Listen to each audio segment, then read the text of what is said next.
निर्विघ्नं कुरु मे देव सर्वकार्येषु सर्वदा।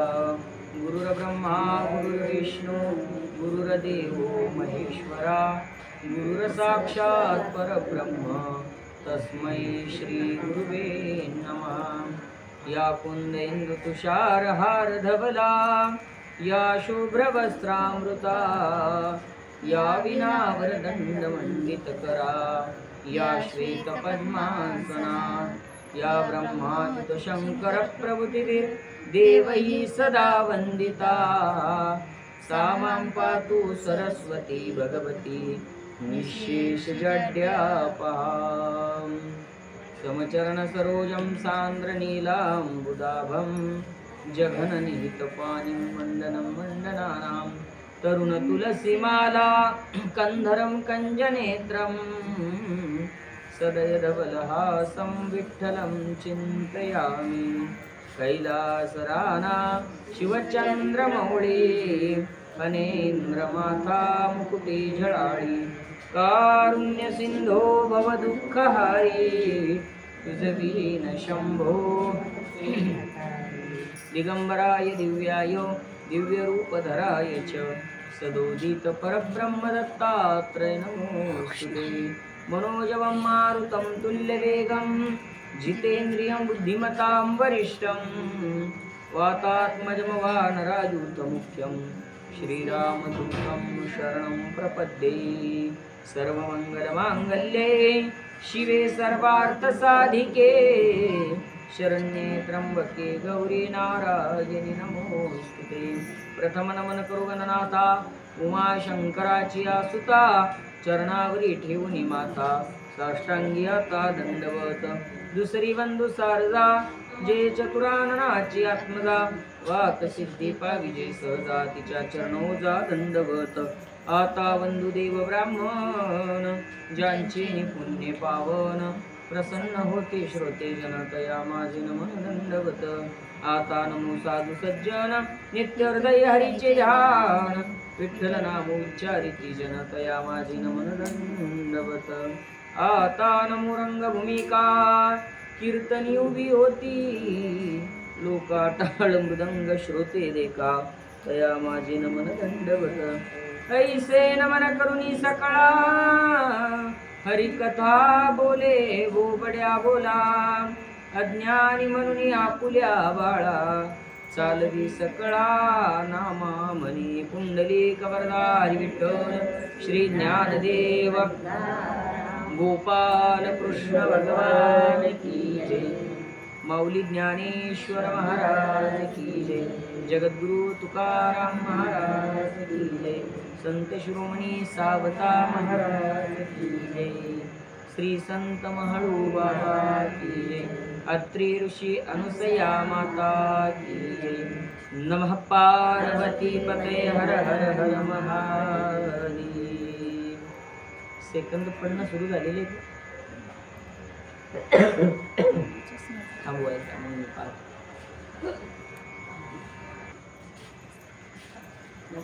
केलं।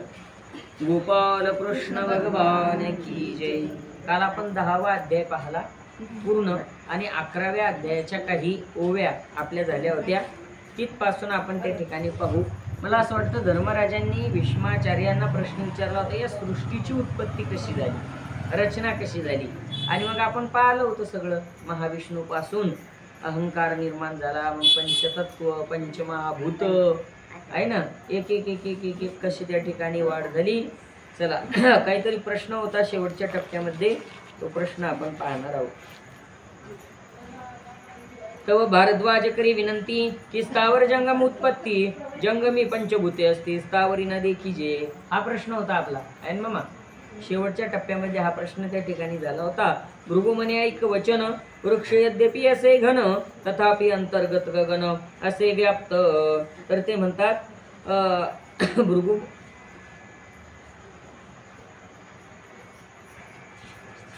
भारद्वाज आणि भृगु यांच्या संवादातून समोर चालू असलेली कथा आहे। भृगु म्हणतात की आई बाबा वृक्ष हे त्या ठिकाणी भरीव आहेत सघन आहेत तथापि अंतर्गत गगन पण गगनाच्या अंतर्गत ते व्याप्त वरून त्याच्या गगन आकाश आहे. पुष्पफळे म्लान होती म्हणून स्पर्शेंद्रिय स्थिती, फलपाते शब्दोत्पत्ती म्हणून क्षोत्रयुक्त फल अधोदेशी पडत, अन्यत्र तरी नाही जात, स्थावरासी या निमित्त नेत्रही असती. आणि फळ ते पडत असताना कुठं पडतं? अधोदेशालाच त्या ठिकाणी पडतं, म्हणजे खालच्या दिशेला त्या ठिकाणी पडतं. तर त्याचं त्यांनी इथं शास्त्रीय कारण काय दिलेलं आहे की स्थावराला त्या ठिकाणी नेत्र आहेत, ते खालीच पडतं, दुसऱ्या दिशेला फळ पडत नाही, हे कारण दिलंय बरं का. पुष्पे गंधयुक्ते विशेषे म्हणून घ्राणही असे, चरणी उदकपान भासे म्हणून रसना. पुष्पाला गंध आहे याचा अर्थ त्याला घ्राण म्हणजे नाक सुद्धा आहे. आणि चरणी उदकपान असे, त्या झाडाच्या पायी मुळात काय आहे? पाणी, त्यामुळे त्या ठिकाणी त्याला रसना सुद्धा आहे. छिन्न केलिया प्ररोहत म्हणून आत्मा वर्तत, या कारणे स्थावरात व्याप्त पंचभूतेंद्रिये. जर त्याला छिन्न केलं, तोडलं, तर पुन्हा नवीन अंकुर तिथून त्या ठिकाणी फुटतात. याचा अर्थ त्यामध्ये आत्मा सुद्धा आहे. नवीन अंकुर जर फुटत आहे तर ती जिवंत आहे की नाही? आहे. म्हणून स्थावरामध्ये पंचमहाभूत व्याप्त आहेत. अशा एका प्रश्नाचं उत्तर. भारद्वाज म्हणे विशेषे वायू प्राणचेष्टा करीत असे, शरीर चाले श्वासोश्वासे, तरी जीव निरर्थक. तर भारद्वाज म्हणतात की शरीर हे त्या ठिकाणी कशावर चालतं? प्राणवायूवर चालतं. प्राणवायूवर म्हणजे वायूवर त्या ठिकाणी चालतं. मग वायूवर जर त्या ठिकाणी शरीर चालत असेल तर जीवाचं काय काम? जीव व्यर्थ झाला मग. कारण श्वासाशिवाय तुम्ही जगू शकता का? मग श्वासावर जर तुम्ही जगत असाल तर जीवाचं काही काम राहिलं का? असा प्रश्न आहे. आता त्याचं उत्तर पाहू. अग्नी करून होतो पाक म्हणून जीव निरर्थक, मेली या वायू नसतो प्रत्यक्ष, जीव देखी जेची ना. अहो, अग्नीमुळे जर त्या ठिकाणी पाक होत असेल तर बाकीची गोष्टी जसं व्यर्थ आहे, तसा मृत्यूनंतर त्या ठिकाणी वायू बंद होतो. याचा अर्थ वायूवरच हा देह त्या ठिकाणी चालतो, जीवाचं काम नाही, असं त्यांचं मत आलं इथं.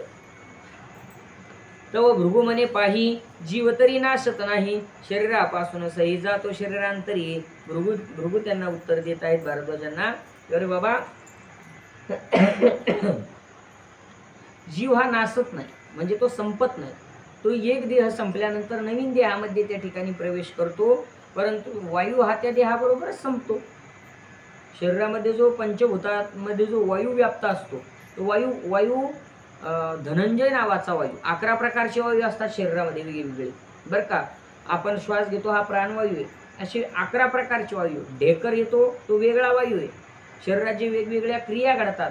पचलेलं अन्न प्रत्येक नाडी नसापर्यंत पोहोचण्याकरता सुद्धा वायू त्याला त्या ठिकाणी तिकडे ढकलतो. आसार असणारा भाग शरीरातून बाहेर ढकलला जातो, त्यालाही वायूचंच त्या ठिकाणी काम केलं जातं. आणि मृत्यूनंतर धनंजय वायू नाड्यामध्ये त्या ठिकाणी व्याप्त असतो. तो माणसाला मृत्यूनंतरही सोडत नाही. तो कधी सोडतो माहिती आहे का? ज्या वेळेस त्या ठिकाणी अग्निदहन दिलं की काही 4-5 मिनिटानंतर ते शरीर तपलं, फटकन आवाज आला की मग लोक म्हणतात आता खापरी फुटली. त्यावेळेस धनंजय नावाचा वायू हा देहाचा त्याग करतो. म्हणजे मृत्यूनंतर सुद्धा देह या शरीरामध्ये एक वायू व्याप्त असतो, त्याचं नाव धनंजय वायू. ती खापरी कशानं फुटती? त्याला काय कोण फोडतं का? नाही. तप्त झाल्यानंतर तो वायू त्या ठिकाणी त्या अग्नीमध्ये तो राहू शकत नाही, म्हणून तो त्या ठिकाणी बाहेर यायचं कुठून? तर खापरी फुटून तो बाहेर त्या ठिकाणी येतो. त्याला धनंजय नावाचा वायू म्हणतात. अशी वायू आपल्या शरीरात वेगवेगळ्या कामासाठी वेगवेगळे वायू त्या ठिकाणी आहेत. आणि शास्त्रानं इतकं सूक्ष्म चिंतन त्याचं केलेलं आहे. शरीराविन सर्वता जीवन राहेच तत्वता, शरीरा वाचून जीवन असतात दुर्ग्राह्य जाण, दोघही एकमेकांना पूरक आहे. हे पहा, शरीरा वाचून जीव राहत नाही. जीव असा कुठं बाहेर राहतो का? त्याला शरीरच लागतं. आणि शरीराची किंमत जीवाशिवाय नाही. शरीराची किंमत कुठपर्यंत आहे? यामध्ये जोपर्यंत जीव आहे तोपर्यंत सगळे जवळ बसलेले असतात, सगळे दया भाकत असतात, सगळे किव भाकत असतात, सगळे जीव्हाळा अंतःकरणात उत्पन्न होतात. पण एकदा शरीर थंड पडलं, श्वासोश्वास त्या ठिकाणी कमी झाला की तेच लांब लांब लांब लांब पडतात. कोणाला भेव वाटतो, कोणाला भीती वाटते, कोणाला वास येतो, कोणी म्हणतं गडबड करा. नाही का. तिथं जागच्या जागीच 10 मिनिटापूर्वी तिथं त्याला कुरवाळत होते, त्याला सांभाळत होते, त्याच्या मुखामध्ये काहीतरी चमचम टाकत होते. पण त्यातून एकदा जीव बाहेर पडला की किळस निर्माण होते सगळ्यांना. म्हणजे शरीराला जीवाशिवाय किंमत नाही आणि जीवाला शरीराशिवाय जागा नाही. नाशिवंत देह अग्निनाश होय सत्य, शरीर होते जीवरहित, जीव देहांतरी संचरत. म्हणून बोली जे जीवात्मा तव भारद्वाज करी विनंती, अग्निवायू जळ देही असती, ते प्रत्यक्ष दिसती, जीव कैसा असे पा. भारद्वाज विनंती करतात की बाबा अग्नी वायू जळ हे देहामध्ये असतात, ते प्रत्यक्ष दिसतात. जीव कसा, जीव दिसत नाही असून सुद्धा. मास शोणितादी समजता, धातू विद्यमान असता, न पाविजे ती सर्वात्मा. जीवात्मा प्रगट हे बाकीचं सगळं असताना सुद्धा, जीव असून सुद्धा तो दिसत नाही. पण दिसत नाही पण त्याचं कार्य त्या ठिकाणी चालू आहे. भृगु म्हणे जीवा आहे तेने सर्व ज्ञान होय, सुख दुःख अनुभवला आहे तोची जीवात्मा. जीव भृगु म्हणतात अरे बाबा तो जरी दिसत नाहीये त्याचा अनुभव होऊन राहिला ना, त्याचा अनुभव त्या ठिकाणी येऊन राहिला आणि तो आहे म्हणूनच त्या ठिकाणी ज्ञान होऊन राहिलं. सुख दुःखाची जाणीव सुद्धा त्याच्यामुळं होऊन राहिली. आता भारद्वाजा प्रियसी ब्रह्मात्मतेजो राशी, पूर्वकाळी ब्राह्मणाशी सृजिता जाहला. ब्रह्मा आत्मतेज राशी त्या ठिकाणी आहे आणि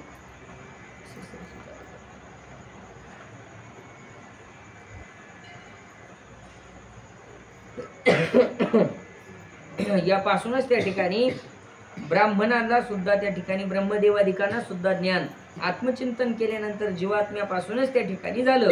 मग सत्य धर्म तपाचार शौचादी स्वर्गीय व्यवहार ऐसे निर्मिले समग्र स्वसामर्थ्ये देव गंधर्व राक्षस नाग पिशाच आणि मनुष्य. मग निर्मिले सविशेष वर्णचारी आणि मग सृष्टीची निर्मिती चालू आहे, सगळं निर्माण झालं.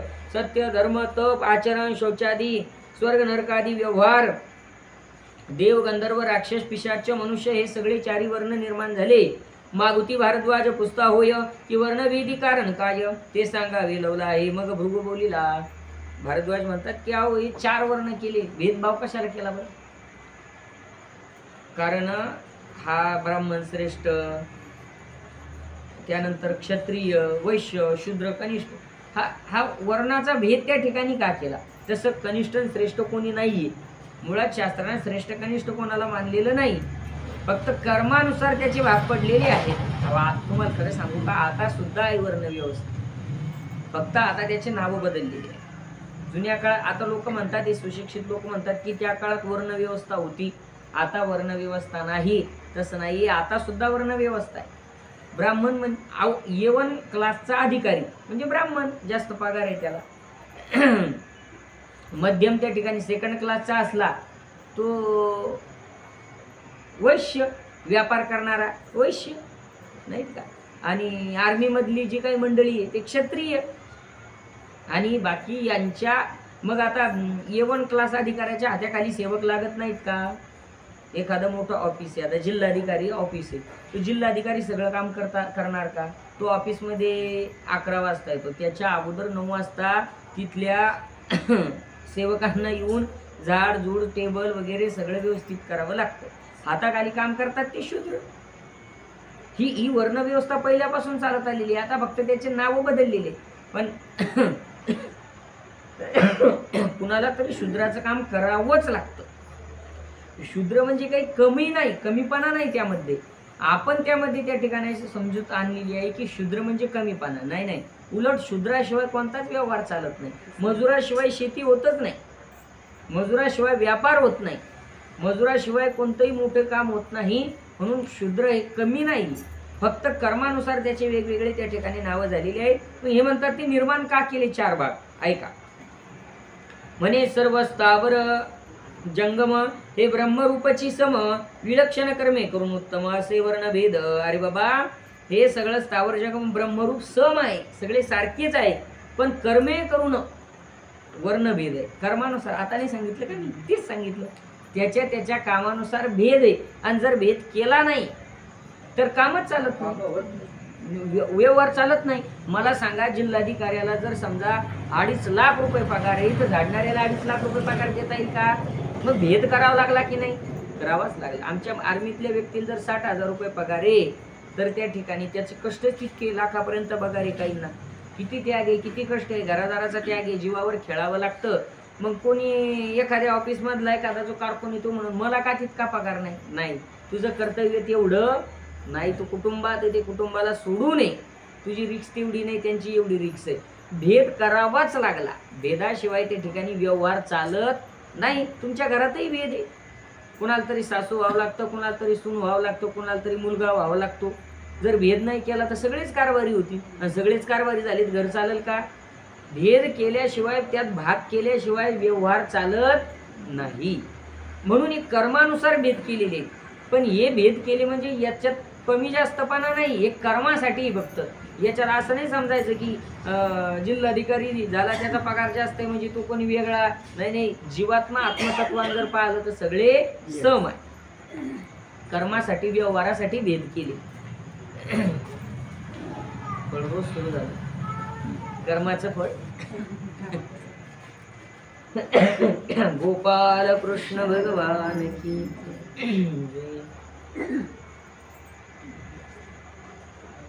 षटकर्मयुक्त ब्राह्मण, शमदमादियुक्त जाण आणि क्षात्र वृत्ती निपुण क्षत्रिय बोलीजे. जो षटकर्म करतो, यजन, याजन, विद्या ग्रहण, विद्येचं दान म्हणजे यज्ञ, स्वतः यज्ञ करतो, दुसऱ्याचा यज्ञ करायला जातो, स्वतः विद्येचं ग्रहण करतो, दुसऱ्यासाठी विद्या देतो, त्यानंतर त्या ठिकाणी जो स्नान संध्या सगळे वेळेवर त्या ठिकाणी करतो तो ब्राह्मण झाला. ज्ञानदान करतो म्हणून तो ब्राह्मण झाला. आणि ज्याच्याकडं धैर्य आहे, क्षत्रिय वृत्ती आहे, ज्याच्यात हिंमत आहे, धाडस आहे, तो क्षत्रिय झाला. ते काम तो करून राहिला. ज्याचं त्याचं काम वाटून त्या ठिकाणी द्यावं लागलं ना. ब्राह्मणाला पोतं उचलता येत नाही, पण पोतं उचलण्यासाठी जी ताकद लागते ती ताकद त्याला विकत घेता येते. म्हणजे त्याचे पैसे द्यायला देता येतात हमालीचे. आणि ज्याला हमाली करता येते त्याला ते जी पोतं आहे ते पोतं त्याला विकत घेता येत नाही, त्याच्याजवळ तेवढे पैसे नसतात. म्हणजे समानच आहे, फक्त कॅटेरिया ज्याचा त्या ठिकाणी कर्माचा वेगवेगळा आहे. सवंग करी सामुग्री महघर्षपणे विक्रय करी. कृषी वाणिज्य व्यापारी बोली जे वैश्य. वैश्य कोणाला म्हणतात? व्यापाऱ्याला. सवंग करी म्हणजे मिळवून ठेवतो. व्यापारी माल जमा करून ठेवतात, मग व्यवस्थित त्या ठिकाणी टप्प्याटप्प्याने विक्री करतात, नाही का? आणि कृषी शेती करतात, शेतातला माल विकतात, ते व्यापारी झाले, हे वैश्य झाले. करी सेवा सर्व वर्णी तू शूद्र बोली जे गुणी. ऐसा वर्ण भेद जाणी विस्तारला चतुरानने. आणि वरच्यांच्या सगळ्यांच्या हाताखाली काम करण्यासाठी जो उपयोगी आला त्याला शूद्र म्हटलं गेलं. असे 4 भेद त्या ठिकाणी आहेत. हे भेद केल्याशिवाय कोणतंच कार्य होत नाही. ब्राह्मणी 4 आश्रम की जे आश्रमोक्त आचार धरीजे. शमदम आदी युक्त होईजे मग ब्रह्मप्राप्ती. सगळ्यांना त्यांच्या वर्णानुसार कर्तव्य दिले, ड्युटी दिली. ब्राह्मणानं 4 आश्रमामध्ये राहून ब्रह्मचर्य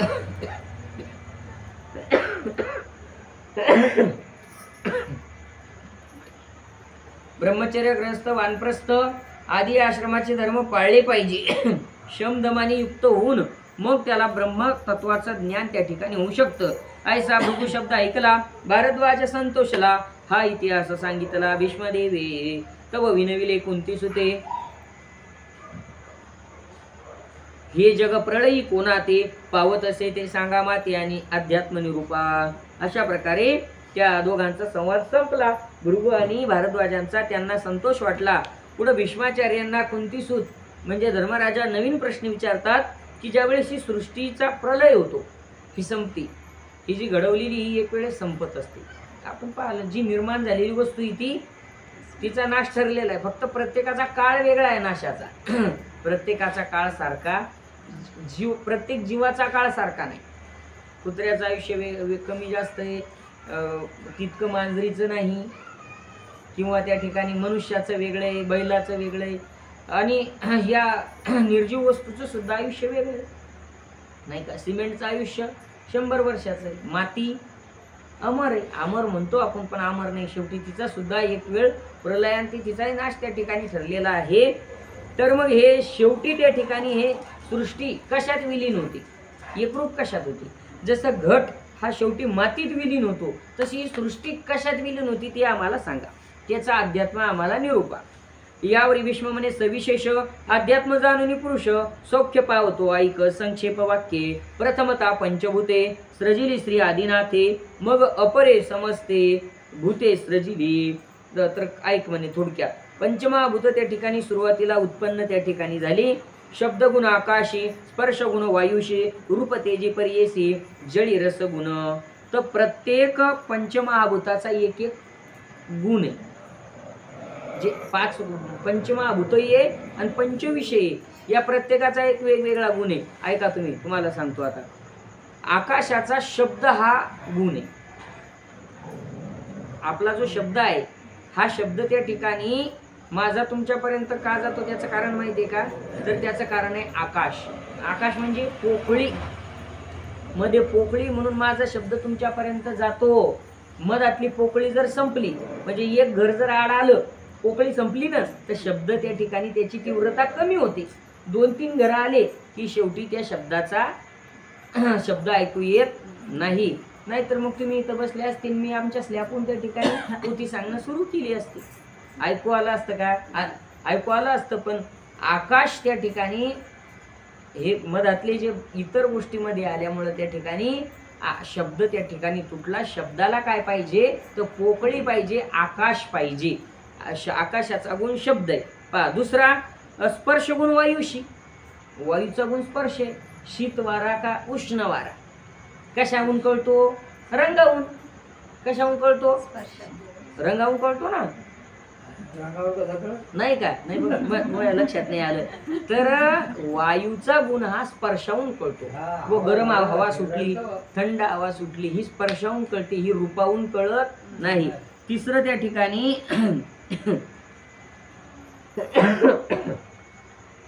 तेज या पंचमहाभूताचा गुण आहे. हे रूप. रूप म्हणून जुने लोक म्हणायचे त्याच्या डोळ्यातलं तेज कमी झालं का? कारण तेजानं रूप दिसतं. कमी दिसायला लागले माणूस काय म्हणते? त्याच्या डोळ्यातलं तेज कमी झालं, निस्तेज झाले ते डोळे. खरोखर पहा ना तुम्ही, जे डोळे निस्तेज त्या ठिकाणी झाले, ज्याची नजर कमी झालेली असती ते डोळे निस्तेज असतात. आणि जे चांगले म्हणजे काय म्हणतात त्याला, निरोगी डोळे असतात ते त्या ठिकाणी तेजस्वी त्या ठिकाणी असतात. चला, म्हणून तेज हा गुण रूपाचा आहे. जळी रसगुण, जळाचा रस गुण आहे. बघा तुम्ही कोणताही रस तुम्हाला सेवन करायचा असला, म्हणजे चव घ्यायची असेल, तर त्याचा रसाशी संबंध येतो. रसाशी म्हणजे जिभेवर टेकल्यावर, रसनेवर टेकल्यावर त्या ठिकाणी त्याचा रस तयार होतो आणि मगच त्याचा त्या ठिकाणी आपल्याला कडू, आंबट, गोड आदी हे त्या ठिकाणी चव कळत असते. गंध गुण भूमिगत. गंध हा गुण भूमीचा आहे. म्हणून तर पहा भूमीला किती आनंद होतो ज्यावेळेस त्या ठिकाणी पहिला पाऊस पडतो, त्यावेळेस त्या भूमीतून गंध त्या ठिकाणी बाहेर निघतो. भूमीचा गुण हा गंध आहे. मन बुद्धी ऐसी 7 क्षेत्रज्ञ 8वानी भ्रंत प्रकृती पुरुष जाणी जे. ऐका, हे 8 तत्व या ठिकाणी सांगितलेले आहेत बरं का. पंचमहाभूत, मन, बुद्धी आणि या क्षेत्रामध्ये राहणारा क्षेत्रज्ञ,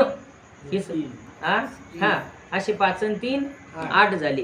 क्षेत्रज्ञ म्हणजे क्षेत्रज्ञ त्या प्रकृती पुरुषाला म्हणते. जाणता ती ज्ञानी. एकनाथ महाराजांच्या हरिपाठामध्ये हेच सांगितलेलं आहे. क्षेत्रज्ञाते जाणता ती ज्ञानी, एका जनार्दनी ओळखिले. जो क्षेत्रामध्ये जो आहे त्याला क्षेत्रज्ञ म्हणतात. जसं क्षेत्र म्हणजे काय? शेती. ती शेती सांभाळणारा कोणीतरी असतो का नाही, त्याला क्षेत्रज्ञ म्हणतात. तशी ही शेती सांभाळणारा कोणीतरी आहे, त्याला क्षेत्रज्ञ म्हणतात. हे अध्यात्म आहे. आणि तो या प्रकृतीचा पुरुष आहे, भ्रतार आहे या प्रकृतीचा, या सगळ्या सृष्टीचा. मनषष्ट आदी इंद्रिय गणी, शब्द आदी गुण घेतो प्राणी, सर्व भूती जाणी, समजता की जे. हा अध्यात्म योग देख. आता ध्यान योग ऐक, जेणेकरून सविशेष योगी मुक्त होताती. असा हा अध्यात्म योग झाला. आता जे योगी लोक ध्यान मार्गाने जातात त्यांच्या आणि मुक्त होतात, त्यांचं त्या ठिकाणी ध्यानयोग कसा आहे तो आपण पाहू. निर्द्वंद्व नित्य सत्वस्थ विविक्त ज्ञानी नियमयुक्त असंगी सत्यवादी शांत व्हावे प्रथम. ध्यान करणाऱ्याला निर्द्वंद्वी व्हावं लागतं, द्वंद्व त्याच्या अंतःकरणात नको. त्यानंतर विरक्त व्हावं लागतं, असंगी शांत आणि सत्यवादी व्हावं लागतं. मग सर्वेंद्रिय रोधुनी परब्रह्मी मन लावूनी ध्यान योग पद्मासनी निश्चळत्वे साधावा. सर्व इंद्रियाचा अवरोध करून परब्रह्मामध्ये त्या ठिकाणी मन लावून ध्यान योगानं पद्मासन घालून त्याला बसावं लागतं. आणि हे जगत्र विशेषे जेथून उत्पन्न झाले असे तेथेची अंती प्रवेशे. हे अव्यक्त पद जाणं ही अध्यात्म ध्यान योगी आणि उत्पत्तीलय प्रसंगी कथा एक असे चांगी जापकाची. आणि मग त्याला त्या ठिकाणी चिंतन करावं लागतं. ही सगळी सृष्टी जिथून उत्पन्न झाली शेवटी हिचा तिथंच नाश होणार आहे. अविनाश मी माझ्या हृदयस्थ असणारं चैतन्य मी ब्रह्मस्वरूप त्या ठिकाणी चैतन्य आहे असं त्याला चिंतन करावं लागतं. त्याला ध्यान योग म्हणतात. फार कठीण आहे. ध्यान ज्ञान कर्म हे मार्ग कठीण आहे. म्हणून भक्तिपंथ साधू संतांनी सोपा काढलेला आहे. आणि म्हणून आपल्या YouTube चॅनलचं सुद्धा आपण नाव काय दिलेलं आहे, भक्तिपंथ बहु सोपा. या सोप्या मार्गाने जायचंय आपल्याला. आता अवघड राहिलेलं नाही. एखादा भाग चुकला तुमचा, एखाद्या दिवशी इथं येता आलं नाही, घरी मोबाईल उघडायचा आणि तो भाग त्या ठिकाणी काढला की तुम्हाला पाहिल्या जातं. काय झालं, हे सोपं झालं. भक्तिपंथ बहु सोपा. आणि अनेक श्रोते मंडळी त्या ठिकाणी आपली कथा यूट्यूबद्वारे त्या ठिकाणी ऐकत आहे. काही भाग 700 लोकांनी ऐकले, काही भाग 500 लोकांनी ऐकले, काही भाग आता नवीन जे आता मागचे ते 200 लोकांनी त्या ठिकाणी ऐकलेले आहेत. म्हणून त्या ठिकाणी आता 10-20 लोकांपुरतं मर्यादित नाही राहिलं तर हे त्या ठिकाणी आणखी वाढत त्या ठिकाणी जाणार आहे. असे वेगवेगळे मार्ग आहे. आपला भक्तिपंथ सोपा आहे. चला एका जापकाची कथा, जप करणाऱ्याची कथा आपल्याला इथं ते सांगणार आहे.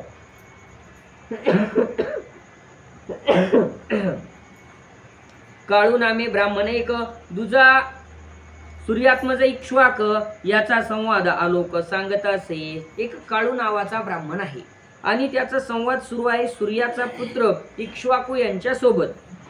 काय आहे, कवनी एक जापक ब्राह्मण सांग वेदज्ञ महाप्राज्ञ शांत शिक्षित तत्वज्ञ वेदशास्त्रार्थी. तत्वज्ञ आहे तो काळू नावाचा ब्राह्मण. तत्वज्ञ वेदशास्त्र संपन्न आहे. तो जप करी दृढव्रती तव प्रगटली सरस्वती ते म्हणे जापका प्रती मागे वरदान. त्या काळू नावाच्या जापकानं दृढ व्रतानं जप त्या ठिकाणी केला. नामस्मरणासारखा जप त्यानं त्या ठिकाणी केला. सरस्वती प्रसन्न झाली. सांगितलं सांग तुला काय पाहिजे ते. परी जापक असे जपत अंतरी जप नाही समाप्त म्हणून न बोले ध्यानस्थ देवी प्रते. त्याचा जप चालू आहे. देवी समोर उभे तरी तो ध्यानावर भानावर नाही. देवी आली म्हणून लक्षात नाही, ध्यानस्थच आहे. मग जप समाप्त झाला. सरस्वतीशी नमस्कार केला. स्तुती करू प्रवर्तला नाना परी. मग सरस्वती जप पूर्ण झाल्यानंतर जागा झाला. सरस्वती मातेचं दर्शन झालं आणि स्तुती करू लागला. ऐका. कृपेने सरस्वती म्हणे सुकृती काही वर मागणे इरू म्हणे मती देणे जपे निरंतर. माग तुला काय पाहिजे ते माग, तुला इच्छित वरदान द्यायला तयार आहे. त्यानं सांगितलं माते मला दुसरं काही नको, जप करण्याची बुद्धी मला निरंतर दे. हा जो भाव माझा आता तयार झालेला आहे ना, तुझी भक्ती मी जी करत आहे ही भक्ती अशीच त्या ठिकाणी कायम राहो. उपजला भावो तुझे कृपे सिद्धे जाओ आले भागा ते करीतो आले भागा ते करीतो आले भागा ते करीतो तुझे नाम उच्चारितो. तुकोबाराय म्हणतात उपजला भाव तुझ्या कृपी सिद्धी जाओ. आता जो अंतकरणात भाव उत्पन्न झाला असा स्थिर त्या ठिकाणी राहू दे, दृढ राहू दे. हा बदलू देऊ नको. मी तुझा जो जप करतो का नाही, हा जपाची बुद्धी माझी कायम ठेव. नाही तर मग आता मला देवी प्रसन्न झाली, आता मला हे पाहिजे ते पाहिजे, गेला जप. मग नाही का देवानं देव प्रपंचातल्या गोष्टी कशासाठी देत असतो, कशासाठी तो याच्याकरताच देत असतो. आईला जर त्या ठिकाणी कुठं बाहेर जायचं असलं किंवा एखादं काम करायचं असेल तर त्या बाळाला चुकांडा देण्याकरता काहीतरी चॉकलेट द्यावंच लागतं. ते चॉकलेट दिले की ती त्याच्यातच रंगून जातं, त्याच्यातच गुंगून जातं. नाही का हा. हे मग काही लोक भक्ती करतात आणि भक्तीच्या बदल्यात प्रपंचातल्या गोष्टी मागतात. देवही देऊन टाकतो पटकन. पटकन देऊन टाकतो का माझ्या मोक्ष मार्गाला हा आला नाही पाहिजे, तुम्हाला आला नाही पाहिजे असं देवाला का वाटतं? परीक्षा असते याची की दिल्यानंतर यात गुत्त का माझी भक्ती सोडत नाही हे पाहण्याकरता असतं. पण आपण प्रपंचातल्या गोष्टीत गुंततो. यानं सांगितलं नाही, माझी ही जप करण्याची बुद्धी स्थिर राहिली पाहिजे, मला बाकी काही नको. आणि मागणे नाही तव देवी म्हणे पाही, उत्तम पद प्राप्ती सई होईल तू ते. हरकत नाही बाबा, तुझी बुद्धी चांगली आहे, पण शेवटी तुला चांगल्या पदाची उत्तम पदाची प्राप्ती होईल. ऐसावर होता प्राप्त मग तो दिव्य वर्ष शत, जप करून या त्वरित प्रत्यक्ष केला श्राद्ध देव. दिव्य 100 वर्षापर्यंत त्याने जप केला आणि शेवटी त्याला त्या ठिकाणी पद प्राप्त झालं. प्रत्यक्ष यमधर्मराजाचं पद त्याला त्या ठिकाणी प्राप्त झालं. त्यानं मागितलं नाही, त्या तपाच्या बळानं प्राप्त झालं. मागितल्यानं थोडं मिळत असतं, मागितल्यानंतर त्यानं काय मागितलं असतं, काही व्यवहारातल्या काही गोष्टी मागितल्या असत्या, पण त्या ठिकाणी न मागितल्यानंतर त्याला त्याच्याही पेक्षा मोठं पद त्या ठिकाणी भेटलं. धर्म म्हणे का जापका तू अजिंक्यले सर्व लोका, आता शरीर मोक्षी सुखा पावशील. बस तुला मोक्ष प्राप्त झालेला आहे, आता चिंता करू नको. यावरी म्हणे द्विजवर मज टाकणे नाही शरीर, धर्म म्हणे कलेवर टाकिलेच जाणीजे. द्विजवर म्हणू लागला मला शरीर टाकायचं नाही, मला या शरीरातून जप करायचा. पण त्या ठिकाणी धर्मराजानं सांगितलं अरे बाबा हे कलेवर, यम धर्मानं सांगितलं कलेवर हे शरीर टाकावंच लागतं. ऐकोनी म्हणे ब्राह्मण शरीर असता जप करीन, धर्म म्हणे हा मृत्यू जाण शरीर नाशक. जपासाठी मला हे शरीर पाहिजे, भोगासाठी नको. पण काळानं धर्मानं यमानं सांगितलं अरे बाबा मृत्यू हा शरीराचा नाशक असतो, शरीराचा नाश होतोच, तो सोडावंच लागतं. म्हणून मृत्यूकडे पाहिले तो मूर्तिमंत बोले, तुझे जप फळ पूर्ण झाले म्हणून मी पातलो. मी तुझं जपफळ पूर्ण झालेलं आहे म्हणून मी स्वतः यमधर्म तुझ्या पुढं प्रकट झालेलो आहे. यमधर्म म्हणजे काय? बऱ्याच लोकांना अशी शंका आहे की यमधर्म म्हणजे काहीतरी अशी भेडसावणारी, लोकांना धरून नेणारी वाईट देवता. नाही, यमधर्म वाईट नाही. यमधर्म त्याच्या शब्दातच काय आहे, तो धर्म आहे. नियम लावणारा तो धर्म आहे, त्याला यमधर्म असं म्हणतात. गरुड पुराणात स्पष्ट सांगितलेलं आहे. पापी व्यक्तीला यमधर्म ज्यावेळेस न्यायनिवाडा करतो त्यावेळेस तो भीतीदायक भासतो, आणि जे पुण्यवंत लोक आहे त्याचं यमधर्म स्वागत करतो. यमधर्म वाईट नाही, तुमच्या कर्मानुसार तो तुम्हाला भासतो. साधी गोष्ट सांगतो तुम्हाला. आता सध्या एखादं प्रकरण जर घडलं तर ती केस चालत असते कोर्टामध्ये, आणि त्याचा न्यायनिवाडा करणारा असतो जज, असतो का नाही? मग ती केस त्या ठिकाणी चालत असताना दोन पार्ट्या असतात. दोन पार्ट्या असतात, दोन्हीकडे दोन वकील असतात, आणि मग ती केस चालते. केस चालल्यानंतर शेवटी निकाली केस लागते. केस निकाल लागल्यावर त्या ठिकाणी कोण्या एकाकडून ती केस निकाली लागते, त्याचा विजय होतो, आणि कोण्या एकाकडून ती केस त्या ठिकाणी हारल्या जाते. असंच होतं का नाही? कोणता एक तरी त्या ठिकाणी जिंकतो. ज्याचं सत्य येतो जिंकतो, ज्याचा असत्य येतो हारतो.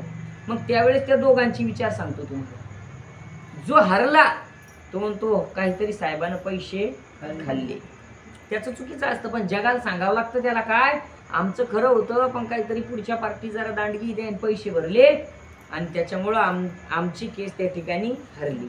आणि जो जिंकला तो काय म्हणतो, नाही नाही खरंच साहेब चांगले आहेत बा, साहेबानं त्या ठिकाणी न्याय दिला आम्हाला, देवासारखे धावत आले आणि आमचा निवाडा झाला, विषय संपला. हे काही प्रकरण फक्त उदाहरणाकरता घेतलेलं आहे, कोणाचं काय याच्याशी आपला काही संबंध नाही. मला सांगायचं काय की ज्याच्याकडून निवाडा लागला तो म्हणतो साहेब चांगला, आणि ज्याच्याकडून निवाडा लागला नाही तो म्हणतो साहेब वाईट. तुम्ही सांगा साहेब चांगला का वाईट? मी तुम्हाला विचारतो.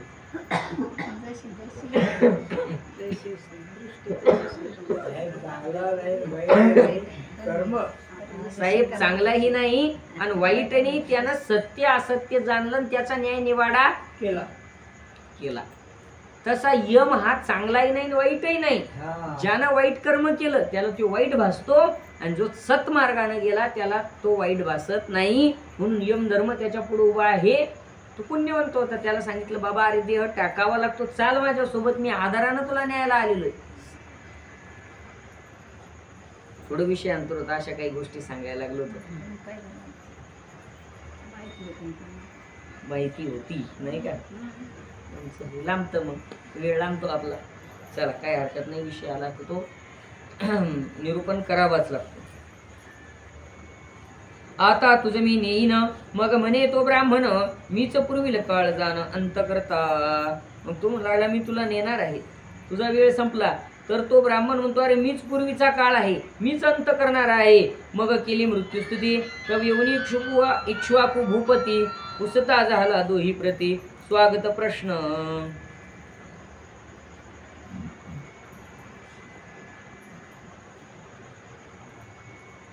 मृत्यूची स्तुती केली आणि मग तेव्हा तिथं कोण आला, इक्ष्वाकू राजा त्या ठिकाणी आला. आणि मग इक्ष्वाकू राजाला त्या ठिकाणी दोघांनाही प्रश्न त्या ठिकाणी विचारले.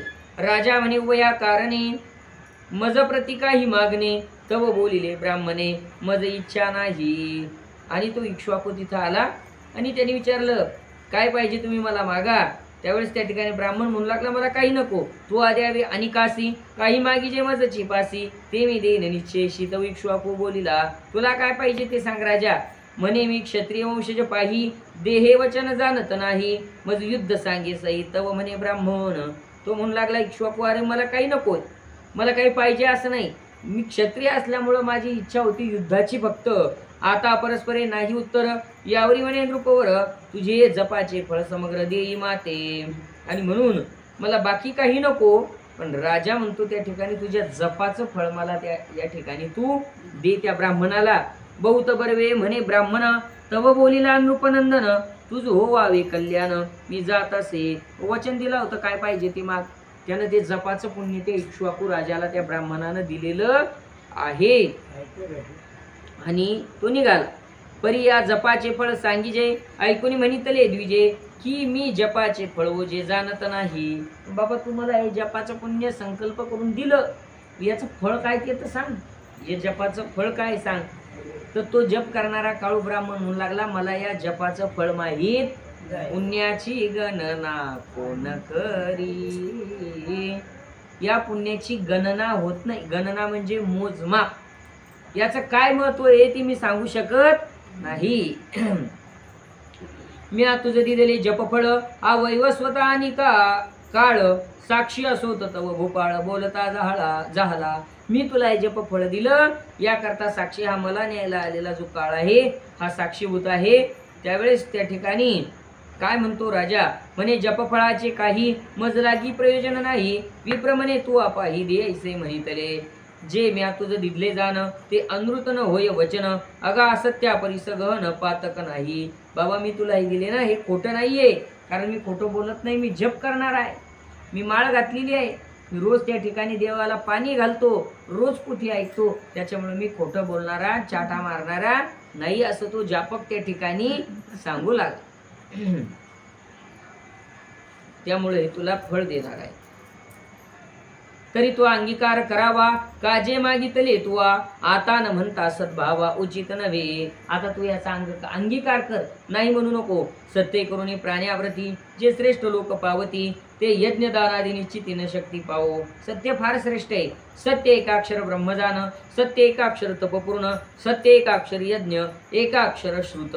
सत्य ब्रह्म आहे, सत्य तप आहे, सत्य हाच यज्ञ आहे आणि सत्य हेच शास्त्र आहे.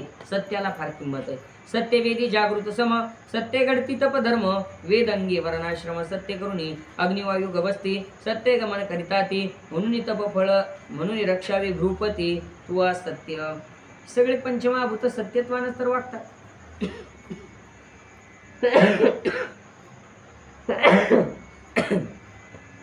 मानवानं मानवाचा धर्म त्या ठिकाणी सोडला, पण इतर पंचमहाभूतांना आपला धर्म सोडलेला नाही. चंद्र सूर्य यांनी आपला सत्यत्वाचा धर्म अजून सोडला का? नाही. सूर्याची गती कमी जास्त झाली का? एखाद्या दिवशी थकला म्हणून त्या ठिकाणी तो थांबला का? तर नाही, तो थांबलेला नाही. त्यानं त्याचं सत्यत्वानं त्याचं कार्य त्या ठिकाणी चालू आहे. म्हणून सत्य हे सर्वात श्रेष्ठ आहे.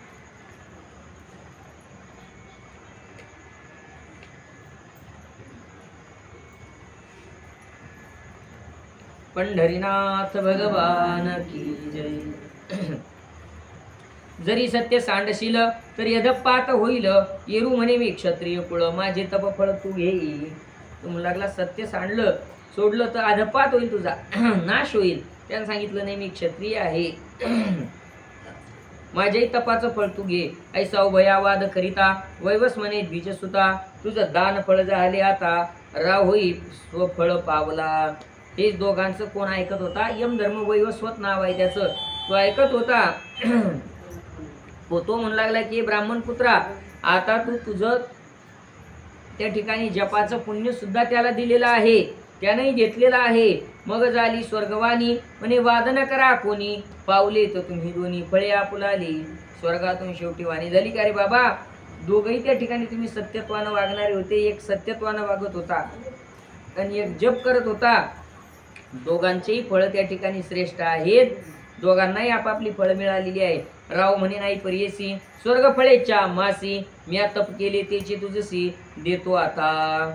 राजा म्हणू लागला मला काही स्वर्गाला जायचं नाही त्या फळां तपश्चर्याच्या फळां मी हे तुला देतो ब्राह्मणाला. ब्राह्मण भोगो तपफळा तव विप्र बोलता झाला मी बाळपणी कर पसरीला तितुकाची पुरे. ब्राह्मण म्हणू लागला त्या ठिकाणी नाही नाही मला काही फळ नको. लहानपणी मी जेवढं त्या ठिकाणी कळत नव्हतं तेवढ्यात जेवढ्या वेळेस हात पसरला असेल तेवढाच त्या ठिकाणी पण जेव्हापासून कळतं तेव्हापासून मी हात पसरलेला कोणाला काही मागितलेलं नाही. आता प्रतिग्रह घेत नाही ऐसे बोलती दोघेही तव विष्णू भक्त आलेला ही विमानासहित. अशा दोघांचा राजाचा आणि ब्राह्मणाचा वाद त्या ठिकाणी चालू आहे. तेवढ्यात त्या ठिकाणी विष्णू दूत आलेले विमान घेऊन ते परस्परावारी ते झाले. मग काळ वैवस्वत बोले तुम्ही उत्तम स्थाने वहिले दोघे पावाल. ते शेवटी काळ वैवस्वत जो आलेला होता यमधर्म तो म्हणू लागला की तुम्ही चांगलं स्थान त्या ठिकाणी पावाल दोघही. मग उभे राहिले उभयता भीष्म म्हणे कुंती सुता ऐसे जापक फळ वर्णिता ब्रह्मा अंत न पावे. दोघही विष्णुदूतांनी विमानात घालून त्यांना चांगल्या पदावर त्या ठिकाणी नेलेलं आहे. भीष्माचार्य म्हणतात हे पंडुसुता अशा प्रकारे त्या ठिकाणी जपाचं फळ आणि तपाचं फळ श्रेष्ठ आहे. द्विज देईन म्हणे जपफळ तपदान करू म्हणे भोपाळ तव तत्समयी लोकपाळ सहित इंद्र. दोघेही एकमेकाचं जप तप द्यायला तयार झाले. तेवढ्यात इंद्र साध्य विश्वे देवमरुत नद्या समुद्र तीर्थे सहित तपेवेद नारद पर्वत विश्वासु गंधर्वादी हे सर्वजण नाग सिद्ध यक्ष मुनी ब्रह्मा विष्णू शूळपाणी नाना वाद्ययुक्त येऊनी केला पुष्प वर्षाव. या स्वर्गातील सर्व देवांनी पुष्पाचा वर्षाव यांच्यावर त्या ठिकाणी केला. इंद्र म्हणे ब्राह्मणासी महाभागा परियेसी त्वा पावावे स्वर्गासी तैसेची राया तुवा. इंद्राने बोलवलं तुम्ही आमच्या स्वर्गाला त्या ठिकाणी या तुम्ही पुण्यवंत आहात दोघं. यावरी ते दोघे जण सकळ इंद्रिय निरोधून ब्रह्मे लावून या मन ध्यानस्थ बैसले. त्या दोघांनी या कोणाचंच ऐकलं नाही. मन त्या इंद्रिय निरोधन केलं मन आवरलं मन ब्रह्मस्थानी त्या ठिकाणी लावलं आणि ध्यान करू लागले. तव तालू देशी होऊन वहिले अग्नितेज उत्पन्न झाले पाहुणी जय जयकार झाले सुरवराचे. जे तालव्य देश आहे इथला टाळू जिथून त्या ठिकाणी आपलं नेहमी अमृत स्त्रौत त्याला टाळू देश म्हणतात. त्याला 17वी म्हणतात अध्यात्मात. 17वीचं स्थान ज्ञानेश्वरीमध्ये बऱ्याच ठिकाणी वर्णन आलेलं आहे. 17वीचे स्थान निळेसी माहिती. तुमचा घसा नेहमी ओला राहण्याकरता तुम्ही खात असलेल्या अन्नामध्ये अमृतासारखी चव येण्याकरता निरंतर तुमच्या टाळूमधून अमृत स्राव त्या ठिकाणी होतो. ज्याला लाळ म्हणतो आपण साध्या भाषेत पण तो अमृताचा स्राव आहे. पहा तुम्ही तो अमृत ज्या पदार्थात गेलं त्याची चव घेतो. आंबट पदार्थामध्ये गेले की आंबट चव होती गोडामध्ये गेली की गोड होती खारटामध्ये गेली की खारट होती. त्या 17वी देशामधून त्या ठिकाणी अग्नितेज उत्पन्न झालं कारण यांनी ब्रह्म लक्षणाकडे त्या ठिकाणी आपलं ध्यान लावलेलं होतं. ब्राह्मणाचे तेज चालिले आणि मग शेवटी ते ब्रह्मतेज त्यांनी इथून बाहेर काढलं. ते चाललेलं आहे ब्रह्मतेज. ब्राह्मणाचे तेज चालिले ब्रह्मामध्ये प्रवेशले ब्रह्मदेवे स्वागत वर्णिले देवाप्रती म्हणे जापकाचे फळवत दुजे फळचे नाही सत्य ऐसी बोलती समस्त सुरवरादी. आणि मग म्हणू लागले या जापकाचं फळ किती श्रेष्ठ आहे याच्या एवढं श्रेष्ठ कोणीच नाही. राजाचेही तेज चालिले ब्रह्मामध्ये प्रवेशले देवी आश्चर्य वर्णिले मग गेले स्वस्थानी. राजाचंही तेज त्या पुण्य प्रभावानं त्या साधनेनं त्या ठिकाणी ब्रह्मस्वरूपामध्ये विलीन झालं. हे जापकाख्यान भूपती जे सावधानी ऐकती त्याशी होई स्वर्ग प्राप्ती म्हणे मधुकर कवी. इति श्री कथा कल्पतरू त्रयोदशस्तबक मनोहरू जापाख्यान प्रकारू एकादशाध्यायी कथीला. श्रीकृष्णार्पणमस्तु. गोपाल कृष्ण भगवान की. या ठिकाणी 13व्या स्तबकातील 11वा अध्याय या ठिकाणी पूर्ण झाला. पुढचा अध्याय आपल्याला 12वा पाहायचा आहे.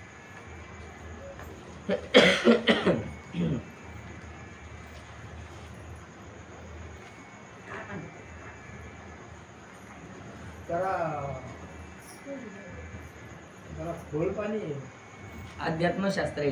काल जरा बरं होतं, कथा होत्या. अध्यात्मशास्त्र आहे त्या ठिकाणी. चला आता आहे पुढच्या अध्यायात कथा.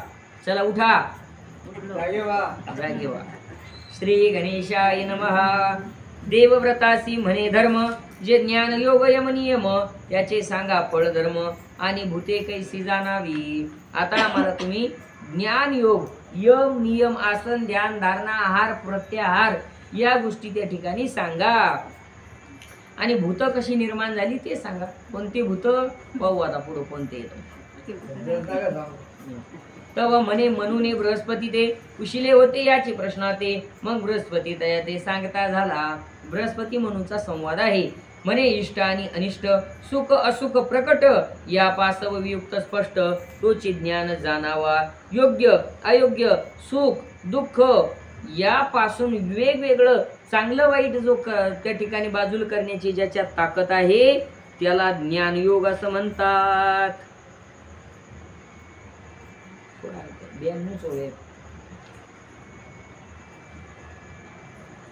वेदाध्ययन अंतरे प्रीती विहित कर्मे की जती तेने कर्म मार्गे स्वर्ग प्राप्ती. हे वेद फळ व्रताधिकाचरण कीजे तेने भक्ती फळ पाविजे. ऐसा ज्ञान योग जाणीजे वेद व्रत नेमे. आता अक्षरापासून आकाश वायू वन्नी क्रमेची जळ मेदिनी झाली असती. तर त्या ठिकाणी निर्विकल्प ब्रह्मापासून ज्याला अक्षर असं म्हणतात. अक्षर म्हणजे नाश आणि अप्रत्यय लागला की ज्याचा कधी नाश नाही ते. जसं मर म्हणजे मर्क आणि अमर म्हणलं की न मरणार. तसं क्षर म्हणजे संपणार आणि अक्षर म्हणजे कधी न संपणार. त्या अक्षर अक्षय तत्वापासून काय निर्माण झालं. आकाश वायू अग्नी आणि त्याच्यानंतर क्रमानं जळ आणि पृथ्वी हे पंचमहाभूत तयार झाले. या पंचभूता व्यतिरिक्त तो आत्मा जाण सत्य तो नव्हे उष्ण शीत मृदू तीक्ष्णादी याला सोडून तो आहे. याच्यात तो नाही. तो याला सोडून आहे. पंचमहाभूतात थोडी तो जर या पंचमहाभूतात असता तर हे देह जे पंचमहाभूताचा बनलेला आहे तर तो त्याच्यात ते जाणवला असता नाही. ज्यावेळेस मृत्यू होतो त्यावेळेस तो त्यात जाणवत नाही. तो याला सोडून आहे. तो याच्यापासून वेगळा आहे.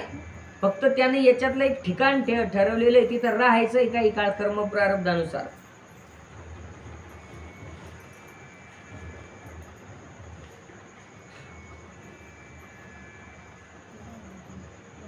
व्यापक नित्य ओतप्रोत सर्वांतर्यामी अखंडित ऐसा आत्मा बृहस्पती कथित मनुप्रती संवादी.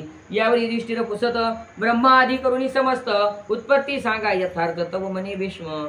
ब्रह्मादि सगळ्यांची उत्पत्ती सांगा. तेव्हा भीष्म काय म्हणतात. स्वयंभू ब्रह्मा विख्यात त्याचे मानस पुत्र 7 मरीची अत्रि अंगिरा पुलस्त्य पुलक्रहतु वशिष्ठ अत्रिन वंशी प्रधान प्राचीन बहिर्राजा जान तयापासून 10 नंदन त्यात दक्ष श्रेष्ठ. भागवतातही आलेलं आहे.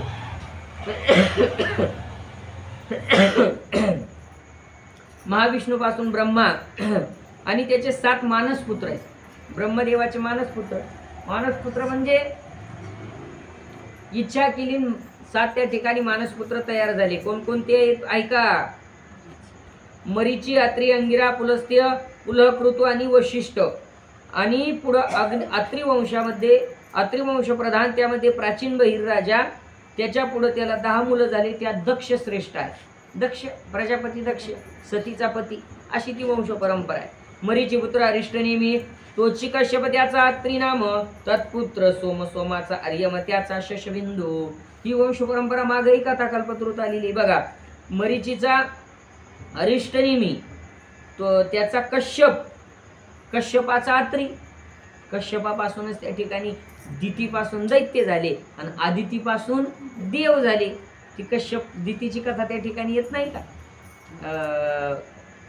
सायंकाळच्या वेळेला त्या ठिकाणी दिती आपल्या पतीकडे इच्छा प्रकट करती आणि मग कश्यप त्या ठिकाणी दितीला सांगतात ही वेळ त्या ठिकाणी त्या कामासाठी योग्य नाही, पण ती ऐकत नाही आणि आपल्या पतीला आग्रह करून त्या ठिकाणी संसाराचं कार्य त्या ठिकाणी करतील. मग ती शाप देतात की ही सायंकाळची वेळ देवपूजेची वेळ आहे, पण माझ्यापासून जो निर्माण होणारा तुझ्या पोटातला जे गर्भ आहे त्यापासून आसुर तयार होतील, राक्षस जन्माला येतील.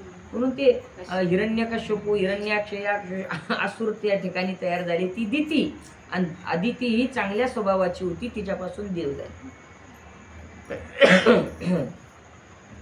पुढे सोम म्हणजे चंद्र, ते सोमवंश जो म्हणतो आपण तो चंद्रवंश आहे. तिथून शशबिंदू त्याशी शत सहस्त्रपुत्र तेत नवर्तवे पुराणांतर भगनावे दुसरा पुत्र कश्यपाचा शक्रार्यमा ब्रह्मा मित्रावरून सविता धाता विवस्वानु त्वष्टा पुष्टा इंद्र विष्णू हे द्वादश आदित्य, हे 12 आदित्य झाली. मग पुढं कश्यपाला शक्र अर्यमा ब्रह्मा मित्र वरुण सविता धाता विवस्वानु त्वष्टा पुषा इंद्र आणि विष्णू हे 12 आदित्य आहेत. हा एकाच प्रकारचा आहे आपल्याकडला, असे 12 आहेत. आदित्य म्हणजे सूर्य, ते 12 आदित्य आहेत 12, त्यापैकी हा एकच आहे. हा एकटाच हा आकार करून टाकतो मे महिन्यात, हा एकटाच.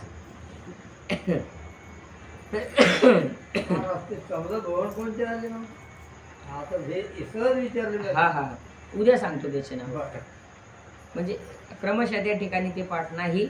यामध्ये अगोदर येऊन गेलेला आहेत 14 भुवन, म्हणजे 7 खाली 7 वर असे 14 प्रकारचे भुवन त्या ठिकाणी सांगितलेले आहेत. 8वा सूर्य ब्रह्मा पर त्याचे पुत्र ना सत्य दस्त्र आता तो त्वद्रष्ट्याचे कुमर ऐके पृथकपणे वंश परंपरा आहे सगळी. पुढं विश्वरूप अजय कपात ऐर्बुद्धे विरूपाक्षरैवत हर बहुरूप अपराजित त्र्यंबक सुरेश्वर जयंत पिनाकी सावित्र ऐसे हे 13 रुद्र आता अष्टवसु समुद्र ऐके ना होय. 13 रुद्र 13 प्रकारचे आहेत. कोणते ऐका? विश्वरूप अजयपात ऐर्बुद्ध विरूपाक्ष रैवत हर म्हणजे शिव. रुद्र त्याचे वेगवेगळे रूप येते. बहुरूप अपराजित त्र्यंबक शिव त्र्यंबक आणि सुरेश्वर. त्यानंतर जयंत पिनाक सावित्र असे हे 13 रुद्र आहेत. पहिले 12 आदित्य आणि हे 13 रुद्र. किती झाले? 12 आणि 13 25. बरं का? पुढं गणिताचं काम आहे. आता ऐका पुढचे 8 वसू सांगितले. ध्रुव अध्रुव आणि सोम आप अनळ नळ नाम प्रत्यक्ष प्रभास हेमवर्ण अष्टवसु हे आहेत 8 वसू. ध्रुव अध्रुव सोम आप अनळ नळ प्रत्यक्ष प्रभास हेमवर्ण हे झाले अष्टवसू. पहिले किती झाले होते? 12 आदित्य आणि 13 रुद्र 25 आणि अष्टवसू. आता किती झाले?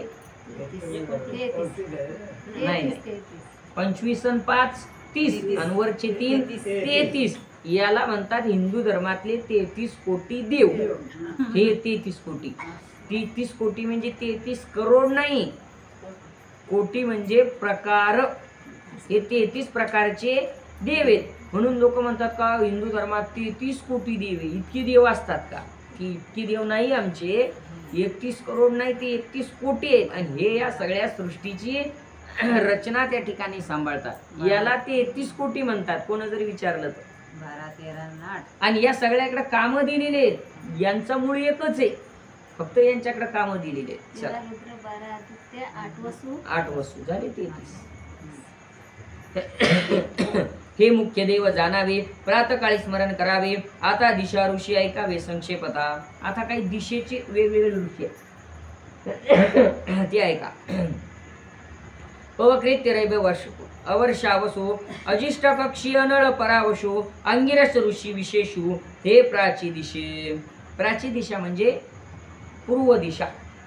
पूर्व दिशेचे हे ऋषी होते. पवकृत रैव्या वर्ष अजिष्ट कनिळ अनळ परावशो अंगिरस हे होते. बरं का? राहतील ना लक्षात? उद्या विचारेल नाव तुम्हाला. आत्रेय इद्ववाहन इन्मुच्च दृढव्रत आणि विमुच्च अगस्त्य ऋषी प्रमुच हे दक्षिण दिशे हा हे दक्षिण दिशेचे आहेत बरं का हे सांगितले. ऋत गृह कवी सारस्वत धौम्य परव्याध एकत द्विज आणि ऋषी तृप्त हे पश्चिमेसी अत्रि वैशिष्ट कश्यप थोर गौतम भारद्वाज विश्वामित्र जमदग्न्याजी ऋषीश्वर उत्तर दिशेशी असे हे 4 दिशेचे ऋषी सांगितले. आणखी आहेत का काही पाहू. जरी याचे स्मरण कीजे तरी सर्व पापे क्षालीजे हे ऐकुनी धर्मराजे कुशिले भीष्मासी. जर याचं स्मरण त्या ठिकाणी झालं तर सर्व पापाचं क्षालन होतं. हे ऐकून धर्मराजानं त्या ठिकाणी पुन्हा भीष्माचार्याला काय सांगितलं आहे का म्हणे जी आता मोक्षयोग तो मजप्रती सांग. भीष्म म्हणे येत प्रसंग गुरु शिष्य संवादी. आता मला मोक्षयोग त्या ठिकाणी सांगा काय आहे. ते म्हणतात मोक्षयोग जर ऐकायचा असेल तर गुरु शिष्याचा संवाद ऐकावा लागेल. कारण गुरुबिन कोण बतावे वाट गुरुबिन कोण बतावे वाट बडा बिकट है यमघाट गुरुबिन कोण बतावे वाट. गुरुशिवाय त्या ठिकाणी मोक्षाची वाट सापडत नाही. म्हणून गुरु शिष्याचा संवाद ऐकायचा आहे आपल्याला मोक्ष धर्माकरता. कोणी एक गुरु होता तो प्रसन्न झाला असता. शिष्य म्हणे गुरुनाथा सांगा मोक्ष मार्ग. गुरु प्रसन्न झाल्यानंतरच मोक्षाचा मार्ग विचारावा. नाहीतर गेले गुरुकडून सांगा आम्हाला ज्ञान. नाही अगोदर प्रसन्न करावं लागेल त्याला. तद्विद्धी प्रणिपातेन परिप्रश्नेन सेवया. आधी तद्विद्धी प्रणिपात सेवा. ज्ञानेश्वर महाराज म्हणतात तनु मनु जीवे चरणासी लागावे अगरवता करावे दास्य सकळ. दास व्हावं लागतं सेवा करावी लागते. मग इच्छिले ते पुशिले. मग इच्छित त्या ठिकाणी पुसावं लागतं मग त्याचं फळ गुरुकडून भेटत असतं. अशी प्रक्रिया त्या ठिकाणी आहे.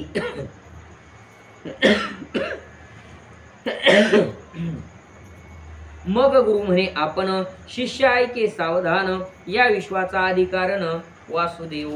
मग गुरु म्हणू लागले शिष्या ऐक सावधानतेनं ऐक सावध होऊन त्या ठिकाणी ऐक बाबा. आता मोक्ष मार्गाचं ज्ञान तुला सांगायचं आहे. तर या सृष्टीचा आधी कोण आहे वासुदेव परमात्मा त्या ठिकाणी आहे.